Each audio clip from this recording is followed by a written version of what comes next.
ça fait longtemps qu'on s'est pas vu. Bon, comme vous n'aviez pas l'air d'avoir eu le temps de bien adapter mon précédent scénario, j'ai eu le temps d'en concocter un autre. Bon, alors pour le titre, je vous laisse vous démerder, hein, parce que moi, franchement, j'ai eu du mal à me décider.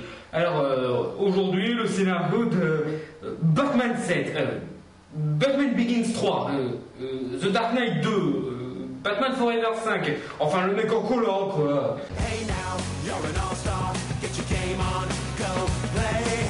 Hey now, you're a rock star, get the show on, get paid and all that. Alors le film commence au Patagone. Waouh, classe!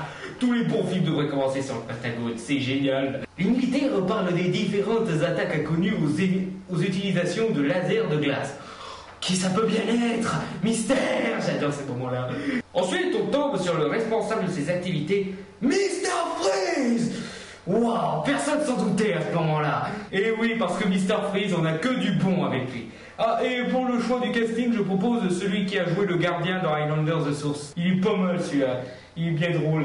Il met au point une machine de clonage pour faire revenir Rachel Dawes et vivre avec elle parce que sa femme est morte. Comment ça, Rachel Dawes n'est pas un personnage important et qu'elle est censée rester morte dans le précédent? N'importe quoi, elle est restée pour 2 films, ça montre bien qu'elle est importante. C'est comme si on tue Mary Jane, hein. Mais qui connaissent Batman, quant à lui, doit faire face seul à l'homme mystère. Je propose l'un des plus classes et plus cool acteurs de notre génération, Robert Parkinson. Et oui, il doit faire face seul, car son ami Gordon est mort d'un cancer. Hein? Mais on s'en fout, il y a un cancer qui lui est tombé dessus, voilà. Alors, qu'est-ce que vous allez vous chercher des excuses?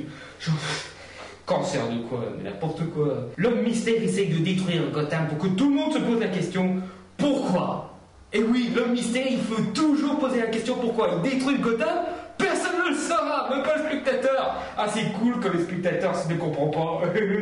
Au début, il essaye de détruire les bars pour que les gens ne puissent plus consommer d'alcool et meurent un par un. Bah quoi, vous saviez pas que la principale source de la vie, c'était l'alcool? Si on voit plus d'alcool, on meurt. Mais vous êtes vraiment des ignorants en fait.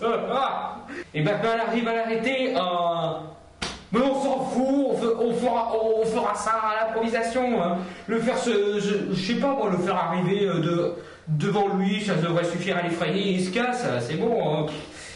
Bon, si vous voulez lui faire donner un petit coup de poing, enfin, c'est pas important, hein, du moment que... Bon alors, le mystère s'enfuit et, en attendant, le président appelle Batman sur son téléphone rouge pour qu'il arrête Mr. Freeze. Mais Batman refuse. Pourquoi? Bah parce qu'un super-héros qui combat plusieurs super méchants, c'est pas cool, c'est nul, c'est... Un seul méchant par film, ça suffit. Surtout s'il doit les combattre en même temps. En quoi c'est cool un super-héros qui combat plusieurs méchants en même temps? Non mais on s'en fout de la multitude d'actions, de l'aspect dantesque et tout ça. Non, un seul ça suffit. Hein. Entre-temps, Rachel échappe à Mr. Freeze et se réfugie auprès de l'homme mystère, sur qui elle tombe par hasard. Vous verrez comment vous la menez. Hein. Je vous laisse vous démerder. Oui, parce que chez Freeze, il fait un petit peu trop froid pour elle, mais chez l'homme mystère, ça va.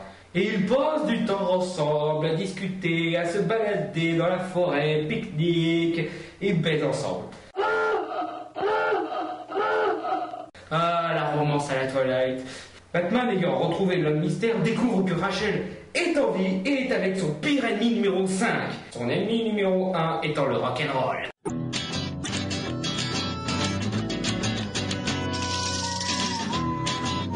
Donc Batman s'en va, part en dépression et pleure dans les bras d'Alfred. Et bien sûr, Batman se fait Alfred. Moi j'ai toujours su qu'ils étaient homo. Tous les fans l'ont compris. Hein. Freeze, quant à lui, pète les plombs parce que du coup, tout le monde baise, sauf lui. Alors il s'apprête à invoquer le dieu Poséidon pour surfer sur le succès du choc des titans et provoque le jour d'après pour surfer sur le succès du jour d'après. Et Poséidon accepte parce que dernièrement Batman a botté le cul à Zeus son copain. Et oui, c'était Ra's al Ghul, Zeus. Et le jour d'après arrive.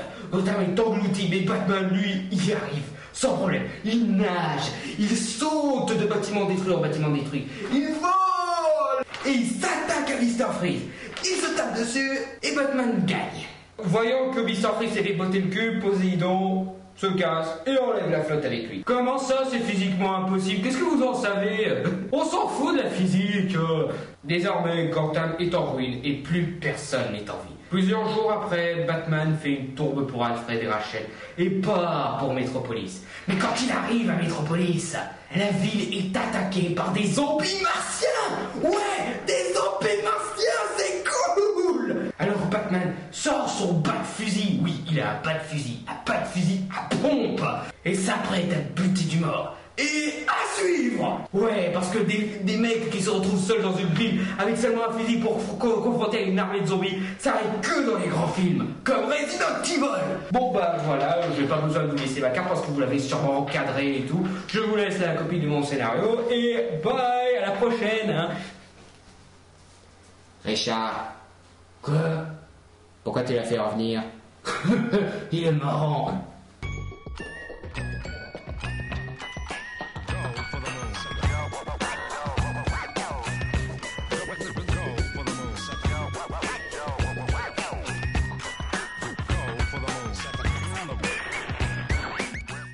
J'ai pas réussi à me décider.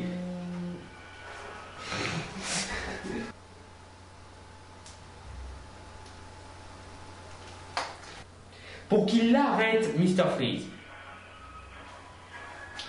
Je suis surbooké.